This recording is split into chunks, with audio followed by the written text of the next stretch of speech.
Bien, por los espacios, por los temas que manejamos bajo un eje mensualmente. En este mes tenemos un invitado especial que ya se los voy a presentar. Estamos compartiendo con ustedes el tema principal de que es el ABC para comercializar mis productos con éxito. La semana anterior el experto nos compartió evaluando mi producto y descubriendo cómo comercializarlo. En esta vez el tema será aprendiendo a negociar con las cadenas de supermercados. Y para eso contamos con el ingeniero industrial José Miguel Ugalde Rodríguez.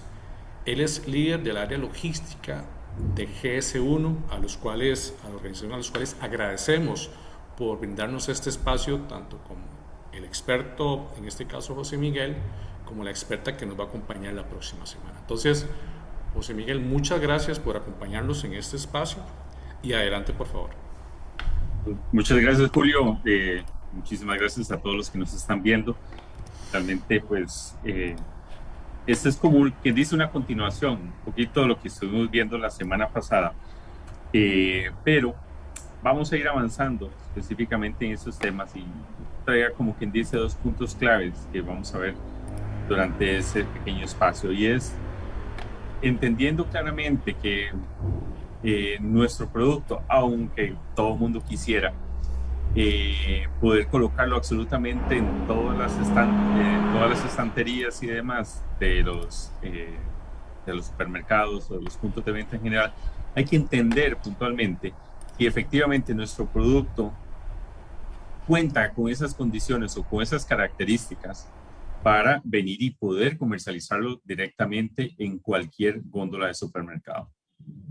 Entonces, creo que es importante que podamos entender cuáles son esos formatos. Hoy voy a centrarme específicamente en lo que es formato supermercado como tal, entender un poquito por qué. Va a servir como quien dice una base para que ustedes mismos puedan ejecutar un proceso de evaluación y entender claramente si efectivamente se ajusta correctamente.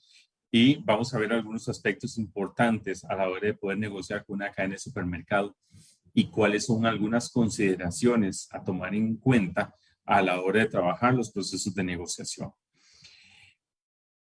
Hace 8 días estuvimos hablando básicamente que nuestro producto, que es la parte de venir y ser crítico con nuestro producto, en lograr venir y entender si realmente nuestro producto cumple o tiene todas esas características que realmente se requieren, más allá de un tema de los requerimientos básicos. Por ejemplo, si tiene un registro sanitario, si tiene un código de barras solicitado directamente a GS1 para poder comercializarlo y que pueda pasar por el escáner de cualquier supermercado, sino esos elementos importantes de cara a esos momentos de verdad en el cual cualquier consumidor empieza ese proceso de interacción con nuestro producto.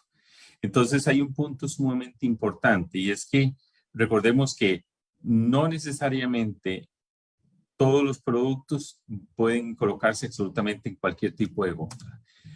Hay que entender básicamente cuál es el formato, cuáles son las características de nuestro producto y cuáles son las características del lugar donde queremos comercializar nuestro producto. Por ejemplo, cuando hablamos de que alguien dice, mire, a mí me encantaría poder comercializar mi producto en una cadena de supermercados, un formato supermercado. Bueno, ¿cuáles son esas características de lo que es un supermercado? Hay que entender que lo que es el formato supermercado se centra en aspectos muy interesantes. Uno, su principal enfoque es producto fresco. Eso es decir, tiene un surtido pues bastante amplio, puede variar. Cuando hablamos de que puede variar, puedes ver en surtidos entre los 11,000 hasta los 14,000, 15,000 artículos diferentes que se pueden encontrar en un supermercado. Tienen algunos elementos de mercadería general, de productos textiles y demás, pero no es tan amplio. Es como para lograr solventar una necesidad inmediata de un consumidor, pero se centra básicamente en la parte de abarrotes, productos frescos, la parte de las carnes, la parte de panaderías y demás. Hay un enfoque muy importante y muy interesante desde la parte de servicio al cliente, ¿verdad? Entonces, ¿por qué? Ese proceso de interacción, como quien dice, más cercano con el consumidor, donde los segmentos pueden tender a variar, Normalmente el segmento supermercados no es una regla. Sin embargo, lo que encontrás en el país es que la mayoría tiene un enfoque más para un consumidor de clase media alta a clase alta. Es decir, nuestro producto entra a competir con un tema de descuentos y promociones, sí, claro, pero básicamente tenés un consumidor que posiblemente tiene cierto grado de poder adquisitivo un poquito más elevado y tiene esa posibilidad de venir y comprar un producto y que el factor precio no sea tan determinante, que es importante que en estos formatos de supermercados, este tipo de punto de venta, formato supermercado, no vas a encontrar presentaciones extremadamente grandes, ¿verdad? Como lo podrías eventualmente encontrar en otros tipos de supermercados. Entonces, ¿por qué es importante que delimitemos o tengamos claro ese concepto? Porque es importante que logremos o intentemos visualizar nuestro producto, el producto que ustedes quieren comercializar, básicamente en un punto de venta, para el ejemplo, un supermercado, y cuáles son las características, ¿verdad?, de los productos que se comercializan en estos formatos de supermercado. Y si mi producto entra a competir, ¿por qué características entra a competir? ¿Entra a competir por un tema precio? ¿Entra a competir por un tema de rendimiento o por un tema de valor agregado que se le está incorporando al producto? Y entonces, ¿por qué es importante entender esto? Porque a veces nuestro producto dices, mira, es un producto más de consumo diario, más canasta básica, es un producto que puede eventualmente no solo tener una presentación mediana, sino eventualmente podría tener algún tipo de presentación más grande. Hay otros canales de comercialización, por ejemplo, hay canales de comercialización tipo club, que entendemos de antemano que cualquier cosa que vayamos a comprar ahí son en presentaciones realmente muchísimo más grandes. Entonces, vea qué interesante. ¿Qué pasaría si nuestro producto tuviéramos que comercializarlo en una presentación más grande? ¿Cuál sería el precio final para efectos de nuestro consumidor o nuestro potencial cliente? Entonces, son elementos importantes. ¿Por qué? Tienden a manejar un surtido más limitado, son un tema de presentación más grande, pero el factor precio no se puede despegar de manera importante, porque si no, básicamente es un consumidor que viene y dice, mira, está interesante en ese tamaño, esa presentación, pero básicamente lo que tendría que desembolsar y el tiempo que me duraría el producto, la verdad es que no lo vale. Hay otros formatos, por ejemplo, un formato hipermercado. Esos formatos hipermercados literalmente te encuentras casi que de todo. Son formatos que normalmente tienen un surtido sumamente amplio. Estamos hablando entre unos 40,000, 50,000 artículos diferentes, donde ese consumidor literalmente puede encontrar desde un producto de línea blanca hasta un producto fresco, de igual manera, y cualquier producto de mercadería general o productos de abarrotes y demás. Y normalmente, pues, se convierte en un muy buen aparador para efectos de la comercialización de cualquiera de nuestros productos por los niveles de tránsito que normalmente presentan esos formatos de supermercado. Pues tiene algún grado de limitación por la cantidad que normalmente vas a encontrar en una región. Si lo comparas básicamente con lo que es el tema del supermercado, pero se vuelve una muy buena opción básicamente para poder comercializar nuestros productos en cualquiera de estos, sea un club o un formato hipermercado.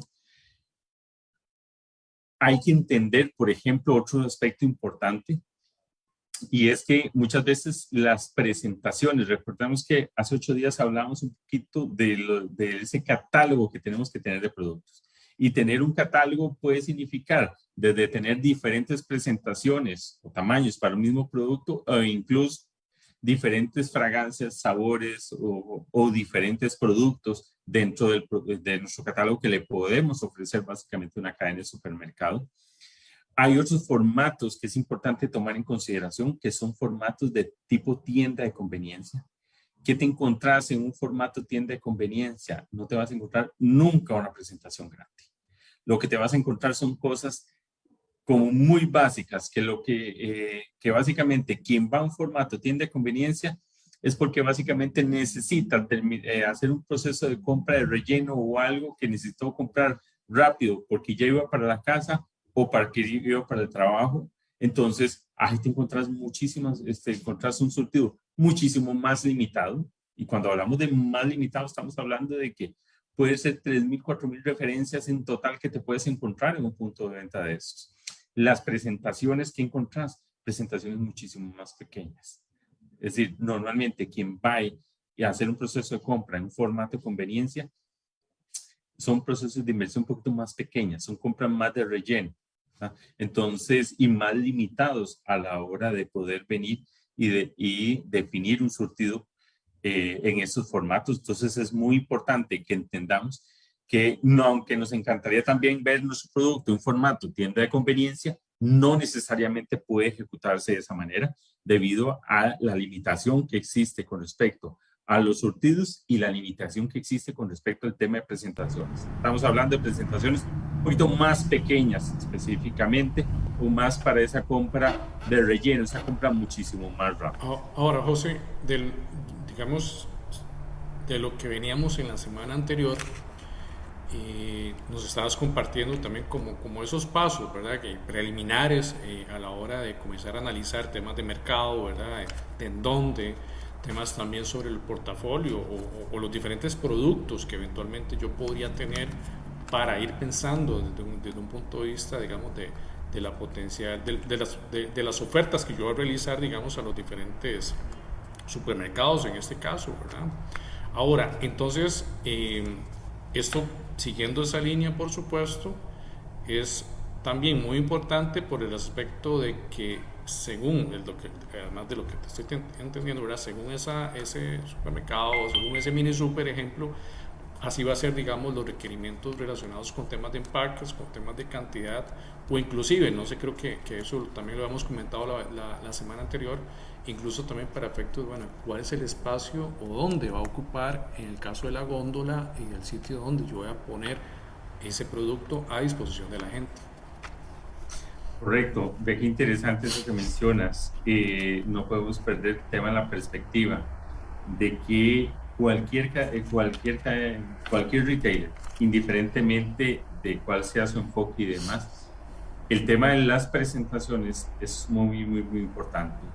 Aún cada vez menos una cadena de supermercado te va a permitir que le entregues directamente en presentaciones de muchas unidades en una misma caja. Es decir, empiezan a trabajar con surtidos más óptimos con respecto al tema del espacio.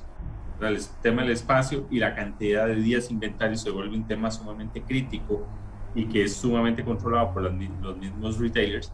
Entonces empiezas a trabajar con configuraciones un poquito más reducidas. El tipo de producto, por ejemplo, mira, para un formato tipo club, posiblemente yo pueda tener presentaciones de 2 litros para un producto. Pero para un formato de conveniencia, lo que yo tengo son presentaciones de 250 ml, ¿verdad? O tengo una presentación de 500 ml. Es decir, varía puntualmente de acuerdo al formato que estemos trabajando. Entonces, por eso les decía, siempre es muy importante no solo conocer cuáles son los diferentes formatos de supermercado, sino volver a ver hacia lo interno y decir, bueno, vamos a ver, me encantaría que estén todos, pero en cuál es mi producto debido a su precio, al tipo de producto, al tamaño, la presentación que se maneja, en cuál de esos formatos es el que mejor calza específicamente. ¿Entra o no entra a competir? Por ejemplo, en temas importantes. Por ejemplo, hay 2 formatos muy interesantes, formatos de bodegas y formatos de descuento. Esos son un par de ejemplos. Ahora, que les José, muestro aquí. tal vez ahí, y siguiendo un poco, ahora que me acordé también de la semana anterior, Ajá. mencionaste en algún momento, me parece que, por ejemplo, si yo produzco a muy pequeña escala, ¿verdad? Puedo tal vez comenzar obviamente, no tal vez es tocar la puerta de estos grandes, sino ir viendo, digamos, con negocios que tal vez se adaptan no solo por un tema, de que tal vez es un tema de requerimientos, o sea, que no va a ser tan complicado, y además de que la demanda quizás no vaya a ser tan mayor, ¿verdad?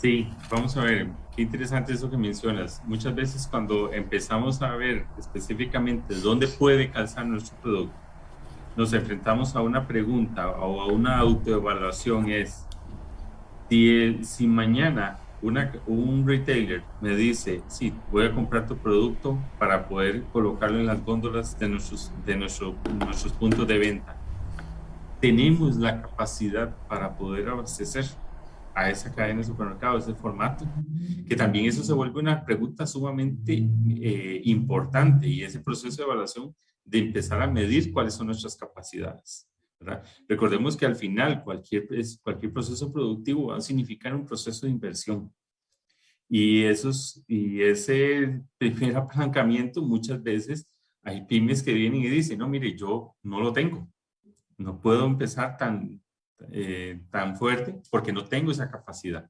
Existen otros mecanismos. Recordemos que estos son solo ejemplos de formatos, pero existen otros canales de comercialización.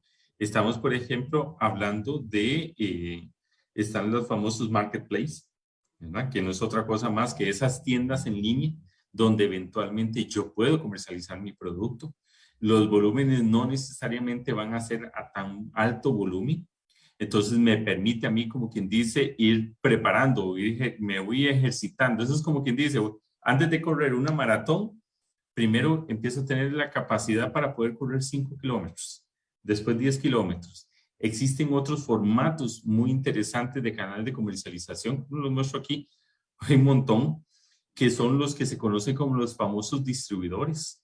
Los distribuidores es un concepto muy interesante porque mucho distribuidor no necesariamente le entrega directamente a las empresas más grandes, no necesariamente. Hay unos distribuidores muy grandes que sí lo hacen, pero esos distribuidores que son más regionales y demás, tienen esa capacidad para venir y empezar a ubicar su producto en pequeños mini super, en aquellas pulperías y demás. Entonces da la capacidad para poder venir e ir ajustándose a esos temas de producción para poder venir y, como quien dice, ejercitarse.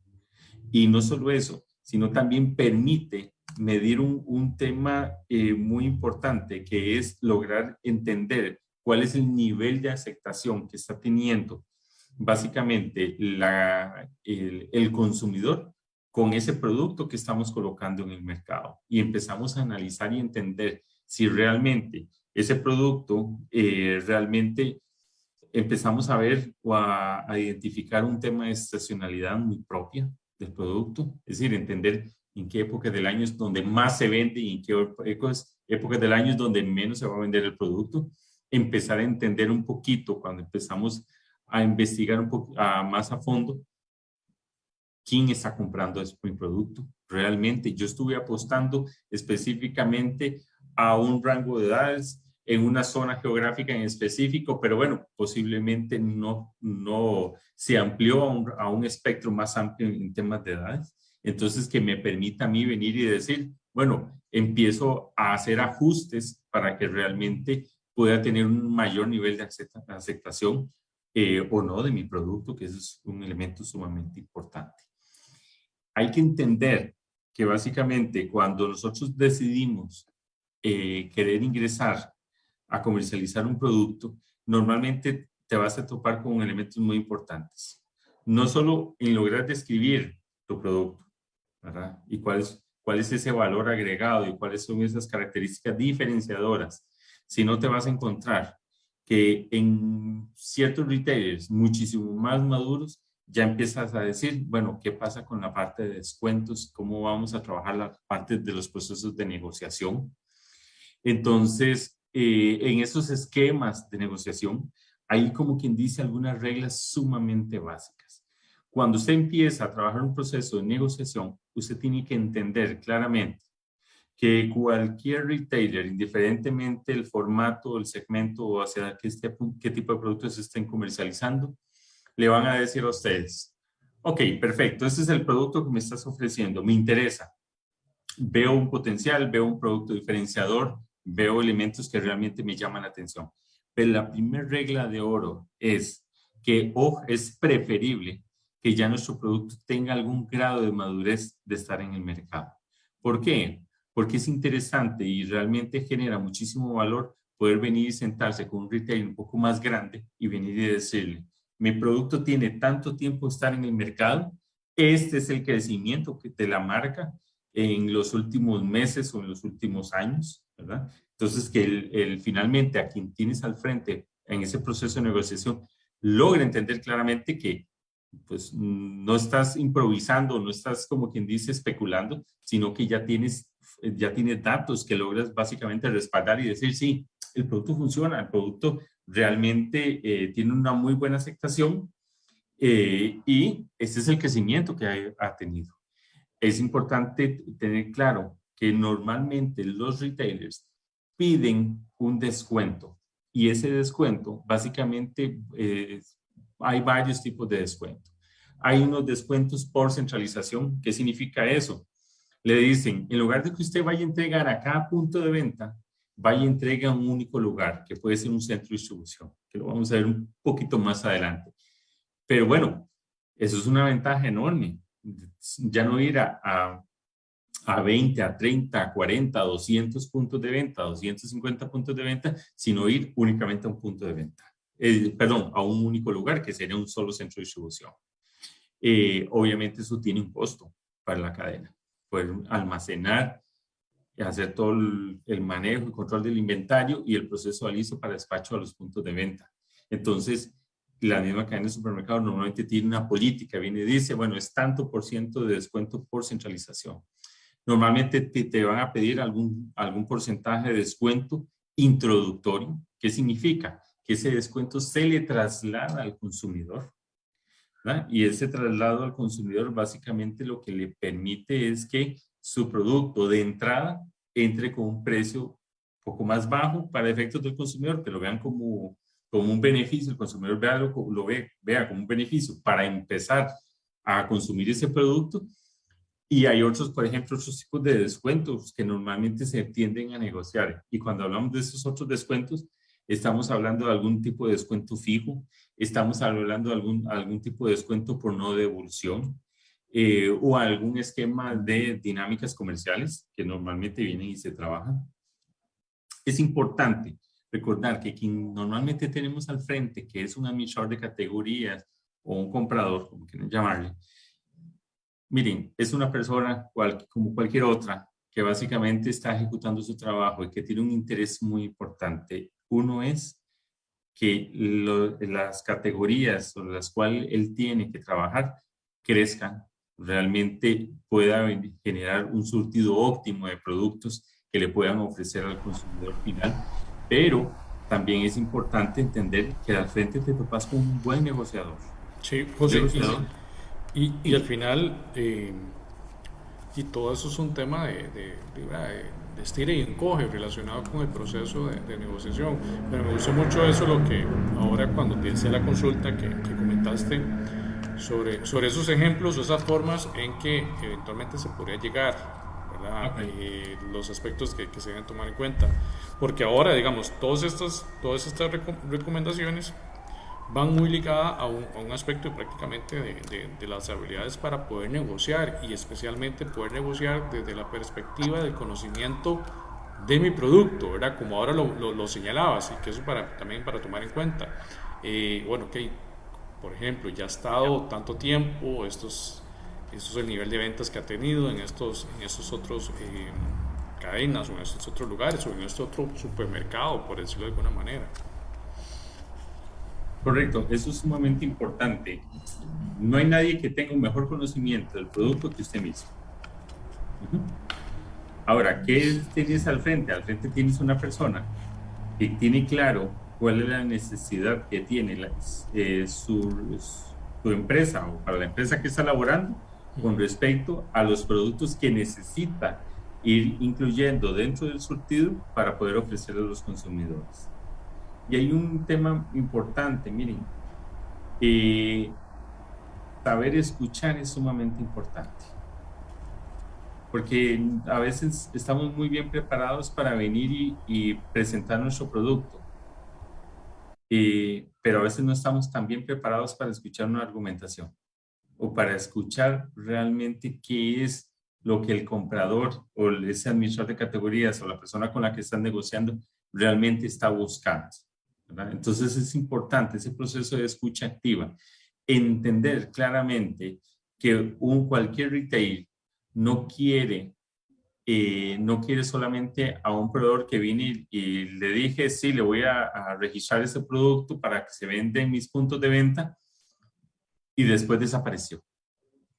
Quieren a un proveedor que esté trabajando de manera conjunta con el retailer para hacer que la categoría crezca, hacer que el producto crezca. Entonces, hay muchísimos elementos o muchas cosas en las cuales podemos trabajar, básicamente. Y las cosas que se le puedan venir y ofrecer a un retail. ¿Para qué? Para que realmente no solo demuestres que estás interesado en que su producto se comercialice en ese retail, sino que también estás adquiriendo un compromiso de que entre la cadena, entre el retailer y usted como proveedor, realmente el producto vaya a crecer, ¿verdad? Hay ciertas reglas, todo retail, por ejemplo, hay reglas donde vienen y dicen, mire, este es el calendario, esta es la época donde vamos a recibir productos como tal, y de ciertas categorías o de todas las categorías en general. Recordemos que todo lo que vemos colocado en una góndola se ajusta a una estrategia comercial que es diseñada por el mismo retailer.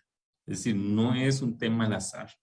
Entonces, es sumamente importante lograr entender cuál es la estrategia comercial de la categoría donde participa nuestro producto.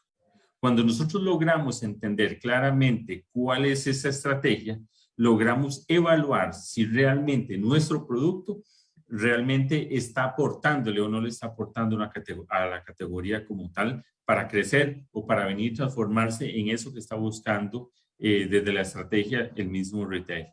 Cuando no es así, lo que toca es ese proceso crítico de venir y decir, bueno, ¿cómo aporto? ¿Será acaso que mi producto, por sus características, no está generándole ese valor que se espera?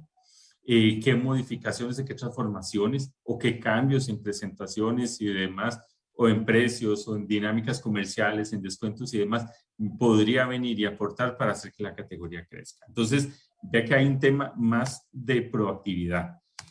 El tema de políticas, y lo mencionaba hace un rato, normalmente los retailers se ajustan a una serie de políticas y procedimientos. Por ejemplo, toda la parte de planimetrías. ¿Qué significa? La parte de planimetrías es exactamente cómo están ordenados los productos en la góndola. Tienen una lógica en específico. ¿Por qué? Porque hay categorías que, por ejemplo, dependiendo del formato del supermercado y la estrategia comercial planteada por la misma cadena de supermercados, busca básicamente que el diseño o como está conceptualizado y el acomodo de todos los productos, impulsar alguna subcategoría o algún tipo de producto en específico en cuanto a su presentación, en cuanto a la rentabilidad que pueda generar y demás. Entonces, es parte de las cosas que tenemos que ir entendiendo, no solo cuáles son los requisitos, si me piden código de barras, si me piden registros sanitarios, si me piden embalajes no mayor a tantas unidades, si me piden que una ventana en específico para registrar mi producto, sino el entendimiento de esa estrategia. Hay elementos que realmente vienen a empujar la comercialización de nuestro producto. Recordemos que si el producto no está correctamente exhibido, el producto no se va a vender. Existen formas de venir y trabajar o impulsar elementos que puedan venir y ayudar a una correcta comercialización de nuestros productos. Por ejemplo, hay empresas que vienen y pagan a mercaderistas, a empresas de mercaderistas, o tienen su recurso propio para estar asegurándose, ¿verdad?, que el producto siempre está exhibido en la góndola, o si no hay, entonces se va a las tiendas, saca producto, hace el proceso de acomodo de acuerdo a cómo está definido a nivel de planimetría, ejecuta procesos de bandeo, previa autorización, entra en dinámicas comerciales. ¿Qué vemos en dinámicas comerciales? Por ejemplo, pagar espacios en una cabecera, en una isla, una pared, o en alguna pared de temporada que se esté impulsando por la parte de la misma cadena de supermercados. porque lo que buscamos es que el producto venda más. Por ejemplo, hay empresas que vienen y contratan a GS1, por ejemplo, para la ejecución de un estudio de faltantes de mercadería en góndola. Entonces, que viene a ser una evaluación del último eslabón de la cadena de abastecimiento sumamente importante.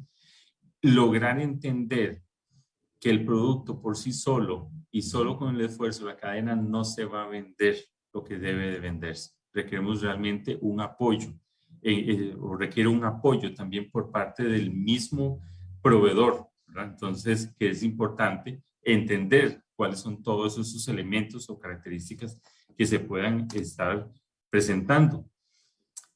Y hay un elemento que no podemos dejar por fuera, y lo mencionaba creo que la semana pasada. Somos expertos fabricando un producto, pero no necesariamente podemos ser expertos en absolutamente todo. ¿A qué nos lleva esto?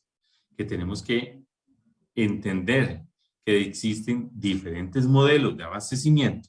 Lo que toca es ver hacia lo interno cuáles son nuestras capacidades en temas logísticos y cuáles son las diferentes opciones que presenta el mercado, incluso que presenta lo del mismo retail, para poder llevar ese producto hasta la góndola de su punto de venta.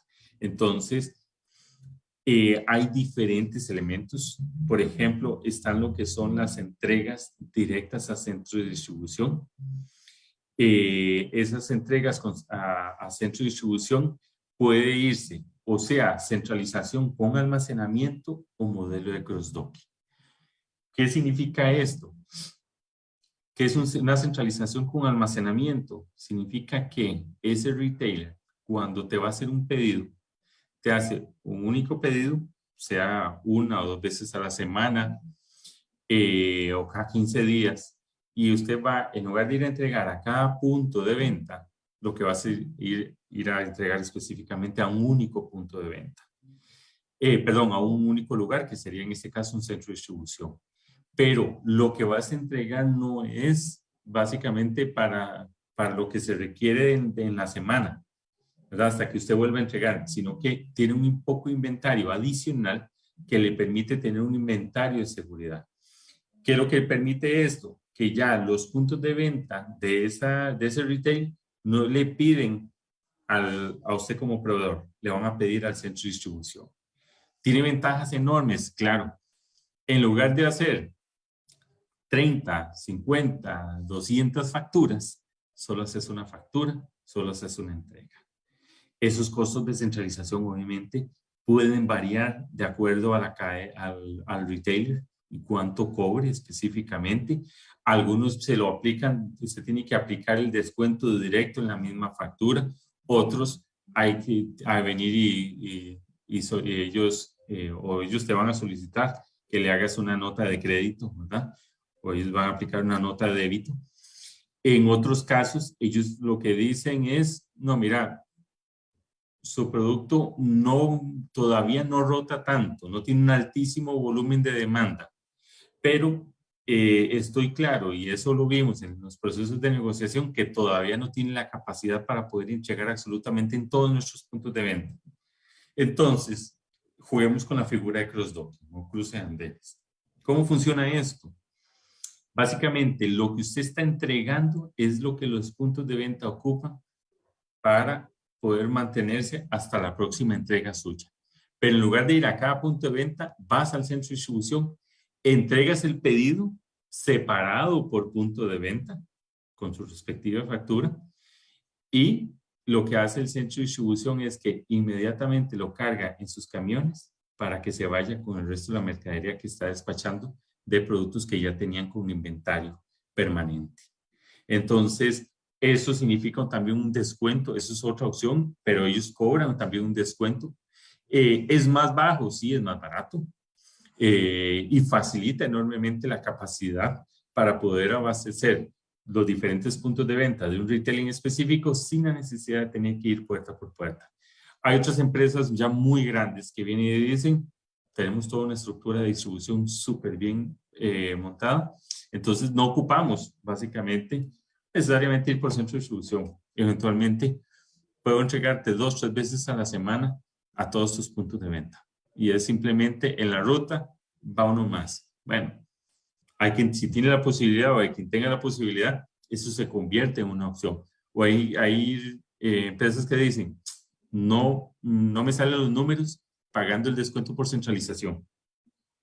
Entonces, básicamente, no, me voy a entregar a tienda por tienda, ¿verdad? Que es una de las opciones también, es completamente válida y parte de las opciones que presentan los mismos retailers. Y eso básicamente logra encerrar, como quien dice, esos principales elementos. Vea que desde elementos tan básicos como es los procesos de negociación, entendiendo claramente dónde o cuáles son los formatos de formatos, para el ejemplo que les mostré, de supermercados, pero es parte de lo que toca revisar de esos retailers que mejor se ajustan a las características de nuestro producto, hasta elementos muy importantes como son los esquemas de distribución.